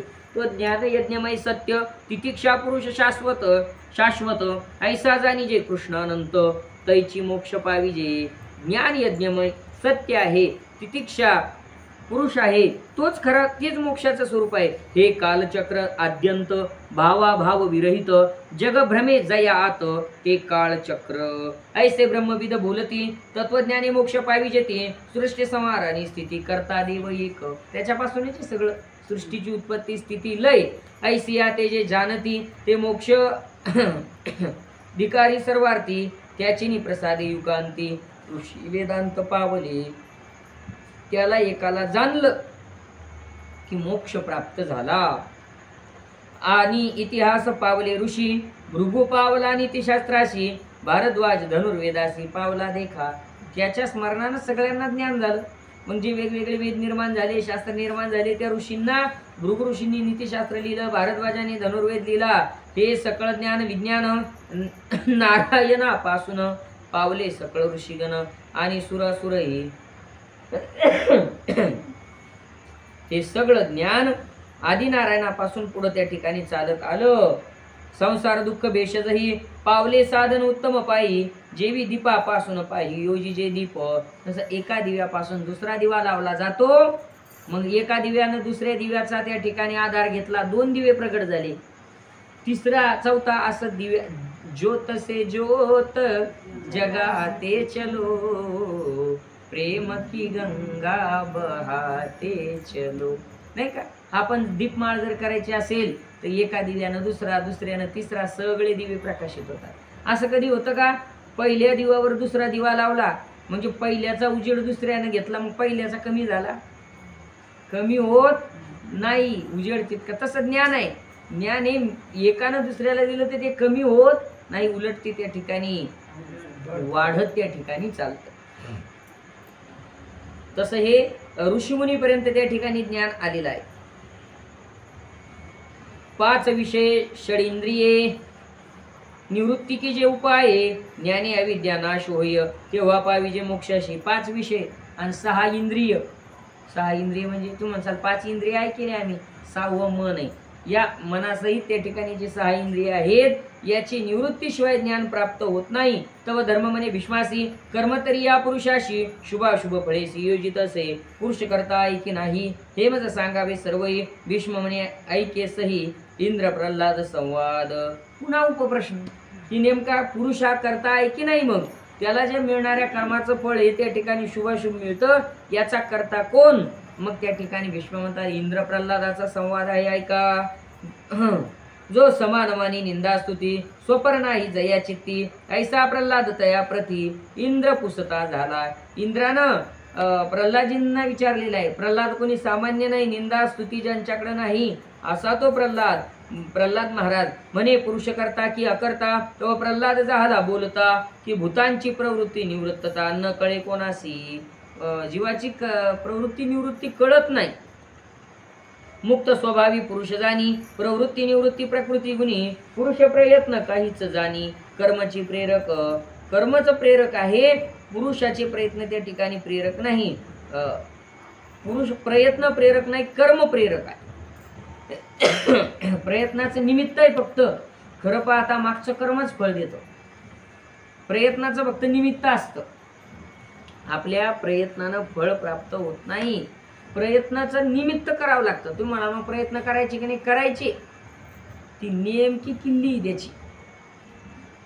पण खरं जे फळ मिळतं ना ते मागच्या कर्मानुसारच त्या ठिकाणी मिळत असतं. या दोन्ही किल्ले आहेत बा.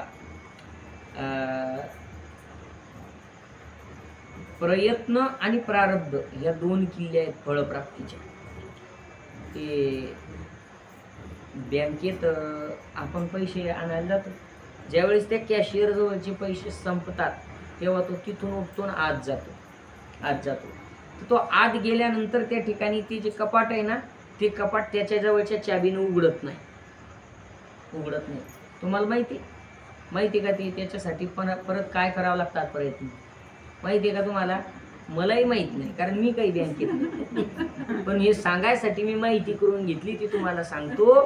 त्याच्या जवळची एकट्याची चाबी लागत नाही, अगोदर मॅनेजरकडे त्याला जावं लागतं. मग मॅनेजर जवळची एक चाबी आणि दुसरी याच्या जवळची चाबी, अशा दोघांच्या जेव्हा चाब्या लागतात तेव्हा त्या कोषागारातून ते कॅश काढल्या जातील, मग इकडे वाटपाला येते. एकट्या मॅनेजरकडूनही कॅश निघत नाही आणि एकट्या कॅशियरकडूनही कॅश निघत नाही.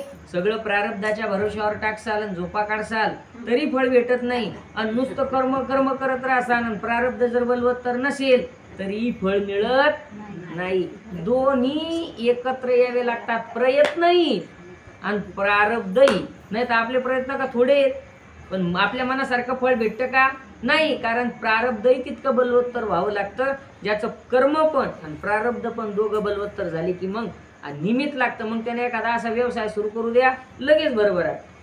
त्याने एखादी गोष्ट हाती घेऊ द्या, लगेच सक्सेस. का?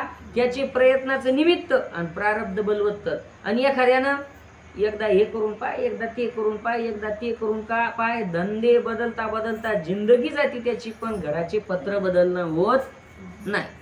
असं होतं. का होतं? प्रारब्ध आणि प्रयत्न दोन्ही एकत्र आल्याशिवाय हे होत नाही. म्हणून कर्म प्रेरक आहे. सोये जरी करता होय तरी आरब्ध कर्म करीच पाहे, मी करता ऐसे मानी सोय तो मूर्ख बोली जे. माझ्या करतेपणा नाही होतं असं जर तो म्हणत असेल तर त्याला मूर्ख समजा. मग त्याच्या कर्मान जर होत असेल तर आता महिनाभर जर आता पुढे जर पावसाचा खंड पडला तो पाणी का पाडत नाही? तू करताय ना, तुझ्यामुळे सगळं होतंय, मग का पाणी पाडत नाही? जास्त झालं तर का बंद पडत नाही? तुझ्या हाती काहीच नाही. तू विनाकारण हमभाव त्या ठिकाणी वागवतो आणि जो वागवतो तो मूर्ख. जरी पुरुष करता बोली जे तरी इष्टप्राप्तीलाही जे अनिष्ट परिहार पाविजे. म्हणून कृतकर्म फळ असे केवी पाविजे प्रज्ञा शांती ऐशी विचारी सुरपती. प्रल्हाद म्हणे तया प्रती ऐके इंद्रा. कशाने मिळेल शांती? प्रज्ञा शांती मोक्ष सुख कशाने मिळेल? ऐक इंद्रा. आर्जवानी अप्रमादे वृद्ध सेवने गुरुप्रसादे पुरुष प्रज्ञा पावी बुद्धे शांती नेनेची. प्रज्ञा म्हणजे आपण काल पाहिलं होतं, ब्रह्मज्ञान जाणण्याकरता जी स्थिर बुद्धी लागते तिला प्रज्ञा म्हणतात. ती कशाने प्राप्त होती? तर ती प्राप्त होती त्या ठिकाणी आर्जव म्हणजे सेवा स्तुती इत्यादी आचरणानं. गुरुची सेवा, गुरुची स्तुती आणि त्या ठिकाणी वृद्धांचं सेवन म्हणजे वृद्ध मंडळीची सेवा, गुरुचा प्रसाद यानं त्या ठिकाणी प्रज्ञा शांती प्राप्त होत असते. अथवा स्वभावे करुणी प्रज्ञा शांती पावे निर्वाणी इंद्रतोषला हे ऐकुनी इति प्रल्हाद शक्र संवाद. अशा प्रकारे प्रल्हादजींनी इंद्राला त्या ठिकाणी तत्वज्ञान सांगितलं आणि त्यांचा संवाद झाला. तवई धर्मपुसे विनवनी की कालकृत दोषे करुणी राजा पावे दुःख योनी ते सांगी जे मज. काळानुसार त्या ठिकाणी राजाला दोष त्या ठिकाणी लागतात. ते कसे लागतात सांगा. भीष्म म्हणे ये अर्थी इतिहास आहे की प्रीती इंद्र जाऊनी ब्रह्मया प्रतिपुसता झाला. एकदाचा प्रसंग आहे. इंद्र हे ब्रह्मदेवाकडे त्या ठिकाणी गेले होते की ज्या बळीचे द्रव्य पाही सरेना निरंतर घेता कही तो बळी काय करतो सही सांगा मज. बळीजवळचं द्रव्य संपतच नाही. काय कारण आहे. मला एक कारण माहिती आहे की बळीच्या द्वारे प्रत्यक्ष त्या ठिकाणी विष्णू द्वारपाल बनून होते आणि लक्ष्मी माताही त्याच्यावर प्रसन्न होती. बळी नव्हती ना ती बळीची. आता इथलं काय वेगळी कथा आहे ती पाहू. ब्रह्मा म्हणे इंद्रा ते एक शून्य घर असे निरुते काळ वशे करून येते ते खरं झाला असे. एक शून्य रिकाम घर आहे आणि तिथे एक गाढव आहे. यावेळी म्हणे देवेंद्रू तो मज भेटली या खरू मारू किंवा न मारू सांगे बापा. त्यावर तो देवेंद्र त्या ठिकाणी म्हणू लागला त्या बळीची संपत्ती कमी करण्याकरता त्याचं बळ शक्ती कमी करण्याकरता त्याच्या घरात जो एका रिकाम्या घरात जो गाढव आहे आता एक ब्रह्मदेवाने सांगितलं की त्या गाढवामुळं त्या ठिकाणी हा श्रीमंत झाला. मग मी त्या गाढवाला मारू का. तव म्हणितले पितामहे तो वधावया योग्य नव्हे जरी भेटला तरी न्याय पुसावे तयासी. मारू नको त्याला विचार त्या ठिकाणी काहीतरी न्याय विचार. येरू ऐरावती वेधला भूतळी विचारू लागला तेव्हा खरं रूपे देखला बळीराव. खरं रूपामध्ये त्या ठिकाणी कोण दिसलं त्याला बळीराजा. बरं का म्हणजे हा त्याच्याकडं बळीराजाकडं त्या ठिकाणी खरं म्हणजे गाढव नाही तर काळवशी त्या ठिकाणी बळीराजाच गाढव रूपामध्ये झालेला होता. मग तू त्याला विचार. मग इंद्राची त्याची भेट झाली त्या गाढव स्वरूपामध्ये. मारायचं सांगितलं नाही, या न्यायनीती विचारायची सांगितली. मग म्हणे वज्रपाणी म्हणजे इंद्र अरे बळी कोंडा भक्षुनी का पावलासी खर येऊनी अधम जाती. अरे बाबा एवढा मोठा तू राजा होता, बळीराजा होता आणि तू कोंडा भक्षण करण्याकरता कळणा कोंडा खाण्याकरता असा गाढव का झाला. काय कारण. लक्ष्मीहीन उपजलासी वैर्यावश झालासी सर्व दैत्यपती होतासी देत अससी नाना दाने. मोठे मोठे दान करणारा होता तू. तुझ्या दारात परमात्मा आले तू वापस केला नाही. एवढा मोठा तू आज ही तुझ्या परिस्थिती का आली. तुझे घरी गंधर्व पाही नाचत होते सर्वदाही ते तुझी समृद्धी काही झाली सांग. कुठं गेलं ते. बळी म्हणे इंद्रराया सर्वही काळकृत समया शुभ काळ येईल तेव्हा अवघ्या समृद्धी देखशील. अरे बाबा इंद्रा हा काळाचा महिमा आहे. पुन्हा हा काळ त्या ठिकाणी बदलला तर पुन्हा माझी समृद्धी येईल. यावरी इंद्र म्हणत तुझं शोक का नाही होत. बळी म्हणे देहना शिवंत हे दत्तर्थ शोक का. मग तुला दुःख का नाही. तू एवढ्या सुखातून आता दुःखात आला गाढव झाला दुःख नाही वाटत का. तू म्हणू लागला नाही. अरे मुळातच हे शरीर त्या ठिकाणी काय आहे नाशिवंत आहे. त्यामुळे सुख दुःख मानण्याचं कारण नाही. त्याही देहात होतो तर तोही जाणार आहे. गाढवाच्या देहात तो जाणार आहे. मी तत्व सोडलं नाही. तत्व सोडायचं नाही. देह कोणता का असे ना तत्व सोडायचं नाही. अर्थानिमित्त कृपण दुःख पावती दारुण मी करता मारीन जिंकेन मानी तो पै मूर्ख करता अन्यची असे तत्वता आणि हा काळ मज देखता भूते संहारित नसता तरी हर्षामर्ष पावतो. करता वेगळाच आहे. आपण विनाकारण अहंकार मानतो. काळची असे सर्व करता हरता आणि दाता भोगता ही रूपे हिनाधिक सर्वता काळची करुणी. काळच सगळ्यात बलवान आहे. काही काही गोष्टी या काळानं त्या ठिकाणी पलटी होत असतात.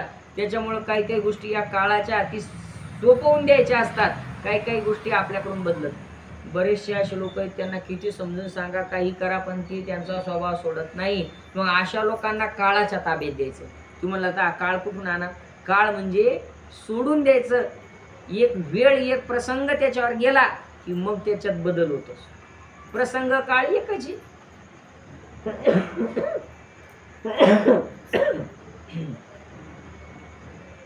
आता इंद्रा तुची पाही जे बुद्धी बाळत्वाच्या ठाई ते तरी तुझा आता नाही. काळे करून विलक्षण काळामुळे बदलतं. अरे बालपणात तुझी जी बुद्धी होती ती आता आहे का? नाही.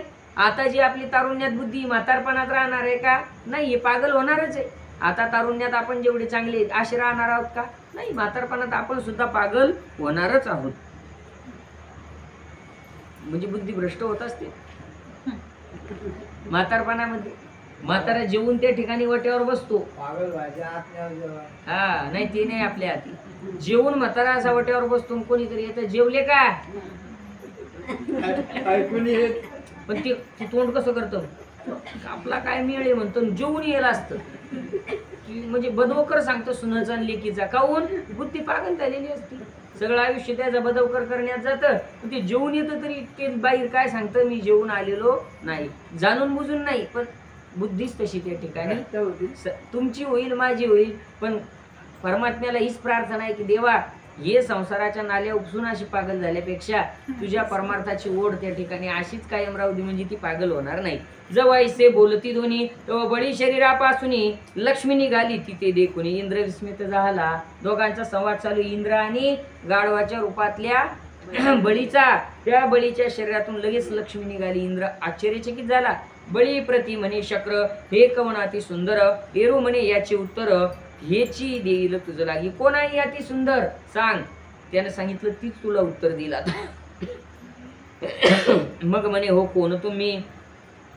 श्री म्हणे मी विभूत लक्ष्मी. इंद्र म्हणे हा महाधर्मी. का सांडिला बळी तुवा? कोण आहात? म्हणे मी श्री आहे मी लक्ष्मी आहे. मग याला का सोडलं तुम्ही? याच्यावर अशी ही पाळी का आली? येरी म्हणे दैवकृत सांडणे न सांडणे तत्प्रेरित परी सत्यदान पराक्रम व्रत तपादी जेते. ते दैव म्हणे प्रारब्ध. प्रारब्धानुसार कमी जास्त त्या ठिकाणी होत असतं. परंतु सत्य दान आणि पराक्रम तप हे माणसानं त्या ठिकाणी परिस्थिती बदलली तरी सोडू नये. परिस्थिती प्रपंच प्रारब्धानुसार कर्मानुसार कमी जास्त होईल पण सत्य सोडू नका. दानवृत्ती सोडू नका. आपला पराक्रम आपण घेतलेलं व्रत सोडू नका. तिला पुन्हा परत यावंच लागेल लक्ष्मीला तुमच्याकडे. जेथे माझा वास असे ती येणे विप्रनिंदा केली द्वेषे आणि उच्चिष्ट घृत विशेषे स्पर्शिले होते. काहीतरी कर्म याचं चुकलं होतं काय? जिथं माझा वास होता त्या ठिकाणी यानं ब्राह्मणाची निंदा केली. उच्चिष्ट घृत विशेष स्पर्शिले होते. आणि काही उच्चिष्ट तूप होतं ना त्याचा स्पर्श यानं त्या ठिकाणी केला. ते उच्चिष्ट खाल्लं होतं का काय असं काहीतरी. कारण उच्चिष्ट हे तामस अन्न सांगितलेलं आहे गीतेमध्ये. उच्चिष्टमपि चामेद्यम भोजनम तामस प्रियम. गीता सुद्धा सांगते उच्चिष्ट खाणं म्हणजे तमोगुणी अन्न खाणे म्हणून उष्ट खाऊ नये. या कारणास्तव बळीसी मी त्यागिले आवेशी. तव इंद्र म्हणे ती तो कोठे राशी स्थिरत्वे. आणि म्हणून मी बळीचा त्याग केला. आता एवढ्या मोठ्या बळीचा जर त्याग केला आपली काय बाबत ती रोज किती का खिशी बदलती आपल्या. आपली लक्ष्मी रोज किती खेप खिशे याच्याकडून त्याच्याकडं त्याच्याकडून त्याच्याकडं. लक्ष्मी स्थिर आहे का? नाही. ते व्यवहार करायचा असले की त्या कडक कडक नोटा मागं ठेवतं आणि त्या अशा द्या वळ्या पडेल देतं सगळ्या. बरं त्या किती जमा झाल्यावर आता लोक घरात राहिल्या का? प्रसंगानुरूप त्याही काढावं लागतात पण ते देता देता त्याला त्या द्यावं वाटत नाही. आणि किंमत सारखीच. किंमत दोन्हीची सारखीच. मग इंद्राने विचारलं तू स्थिर कोठे राहते नेमकी? नेमकी कोणाकडे राहते तू? प्लॉट घेतला त्याच्याकडे राहते, सोयाबीन पेरणाऱ्याकडे राहते का, हळद पेरणाऱ्याकडे राहते का, रोज मजुरी करणाऱ्याकडे राहते का, नोकरीवाल्याकडे राहते? तू स्थिर कोणाकडे आहे सांग. श्री म्हणे गावधारी जो ब्रह्मद्वेष न करी मी तयाच्या मंदिरी राहे अखंडित. जो ब्रह्म म्हणजे ब्राह्मण किंवा साधू संतांचा द्वेष करत नाही, देवा धर्माचा द्वेष करत नाही, मी त्या ठिकाणी राहते. ऐका लक्ष्मी कुठं राहते ऐका. यावर या दृश्य झाली येरी हा बळी शक्र संवाद अवधारी. इंद्र चालला अंतरी सांडून बळीसे. सांगितलं तिने जिथं त्या ठिकाणी संताचा द्वेष साधू संताचा ज्ञानाचा द्वेष होत नाही तिथं लक्ष्मी स्वतःहून त्या ठिकाणी राहते. ऐका लक्ष्मी म्हणजे काय बरं? लक्ष्मी म्हणजे अशी भरपूर मालमत्ता आणि सुखात राहणं याला लक्ष्मी म्हणत नाही. जिथं समाधानानं झोप लागते मग ती झोपडी का असे ना त्याला लक्ष्मी म्हणतात.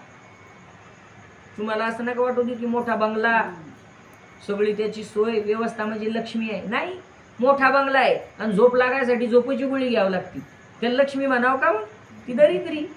पण एखादं झोपडं आहे, साधं घर आहे, साधं कुटुंब आहे, गरीब आहे, पण त्या ठिकाणी सुखात समाधानात आहे असं समजायचं, तिथं साक्षात लक्ष्मीचा वास आहे. म्हणून देवधर्म साधू संतांची निंदा जिथं नाही तिथं समाधान त्या ठिकाणी वृत्ती असते. ती अदृश्य झाली, इंद्रही निघून गेला. ऐसे जाणून खेदन कीजे हा बळी शक्र संवाद बोलीजे तो धर्म म्हणे सांगीजे काही अपूर्व मज. अजून काहीतरी वेगळं मला सांगा भीष्माचार्य. मग भीष्म म्हणे ऐक इतिहास असे लौकिक संवाद शक्र श्रीचा सम्यक मोक्ष धर्मीचा. पुन्हा इंद्र आणि लक्ष्मीचा संवाद ऐक. कवनी एके शुभ वेळा नारद गंगाद्वारी आला व इंद्रही पावला दोघी स्नान सारिले. नारद आणि इंद्र गंगा स्नानाला त्या ठिकाणी आले होते. दोघांचे गंगाद्वारावर गंगा स्नान झालं. संध्याधिकर्मे करून बैसले असती दोघे जण. तेव्हा श्रीदेत्री दैदीप्यमान सूर्यमंडळा समीप. तेव्हा दोघांनी लक्ष्मी माता पाहिली. ती इंद्रे हात जोडून कुशले वंदन करून तू कोण आलीस कुठून सांगे आम्हा. कोण आहेस कुठून आली सांग. श्री म्हणे सर्व प्राणी मज करी इच्छिती नित्यानी. मी उपजले कमळस्थानी माझी नामे अनंत. कोण आहेस तू. तर त्या ठिकाणी तिने सांगितलं मी श्री आहे, लक्ष्मी आहे. सगळे माझी इच्छा करतात, सगळं जग माझ्या माग धावत आणि माझं उगम कुठं आहे. कमळ स्थानामध्ये त्या ठिकाणी माझं उगम झालेला आहे. अनंत नाव आहेत मला. पद्मा श्रीभूती श्रद्धा पद्ममालिनी लक्ष्मी मेधा धृती सिद्धी स्वाहा स्वधा ये नामे माझी. इतके नाव आहे माझे. पद्मामंत श्रीमंत भूती श्रद्धा पद्ममालिनी लक्ष्मी मेधा धृती सिद्धी स्वाहा आणि स्वधा औते आहेत.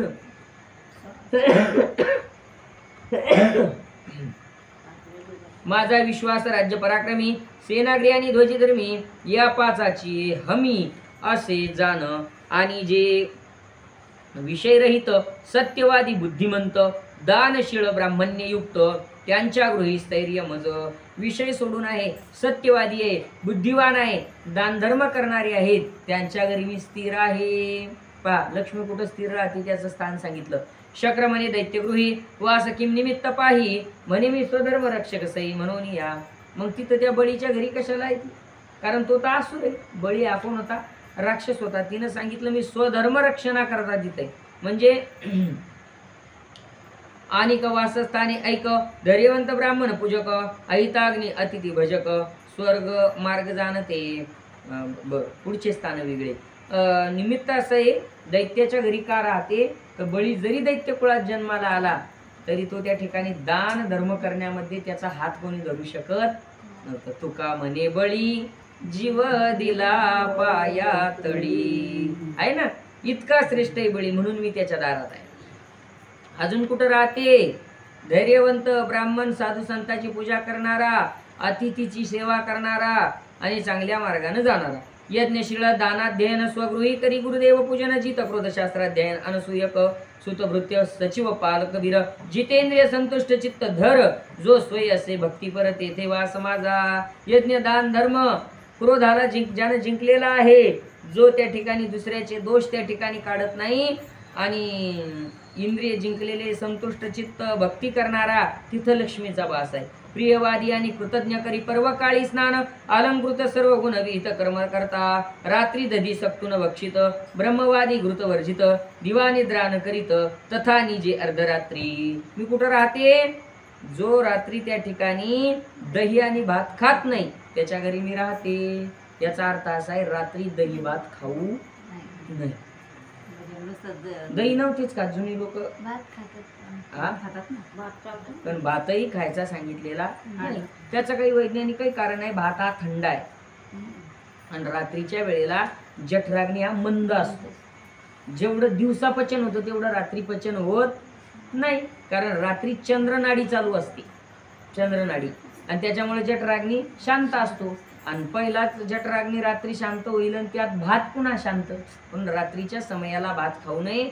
ज्यांना शीत हे ना वात, थंड शीत वात, त्यांनी रात्री भात खाऊ नये. त्यांना भात तर लगेच चालत नाही, खाल्ल्याच गेला तर दिवसा खाल्ला पाहिजे. बघा, रात्रीला दही भात जे खातात तिथं लक्ष्मी राहत नाही. जे दूध खेळतात तिथं लक्ष्मी राहत नाही. जे दिवसा झोपतात तिथंही त्या ठिकाणी लक्ष्मी राहत नाही. म्हणजे अर्ध्या रात्री त्या ठिकाणी जागी राहतात त्यांनाही लक्ष्मी त्या ठिकाणी, म्हणजे उशिरापर्यंत जागतात सरळ सरळ, आणि जे पोथीत झोपतात तिथंही लक्ष्मी राहत नाही. असं याच्यात आलेलं आहे बरं. आपल्याला नाही माहिती. नाही याच्यात दिली कृपनानाथ दुर्बळ यांचे पोषण प्रतिपाळ करी अर्थाचे सावकाळ प्रतिपाळ आणि द्विजवृत्तीने छेदिती माता पित्याची सेवा करते सर्व भूती दया सर्वार्थी. त्याच्या घरी वास माझा आई वडिलाची सेवा करणारा, सगळ्यांच्या दयाभावानं सगळ्यांशी वागणारा, तिथं लक्ष्मीचा वास आहे. ऐशी लक्ष्मी बोलवणी तेथ सोय झाली अंतर्गत, मग इंद्र नारदा सहित गेला स्वर्गलोकी. असे संवाद लक्ष्मीचा नारदा समवेत इंद्रा समवेत झाला गेले. हे आख्यान ऐकती नर त्याचे गृही निरंतर लक्ष्मी वास करी पवित्र होय सकळा अर्थ सिद्धी. हे आख्यान ज्यांनी ऐकलं त्यांच्यावर लक्ष्मीची कृपा नक्की त्या ठिकाणी होईल.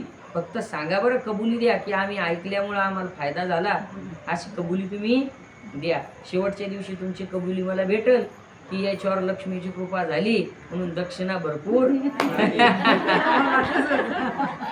विनोद आहे, विनोद आहे, सोडून द्या.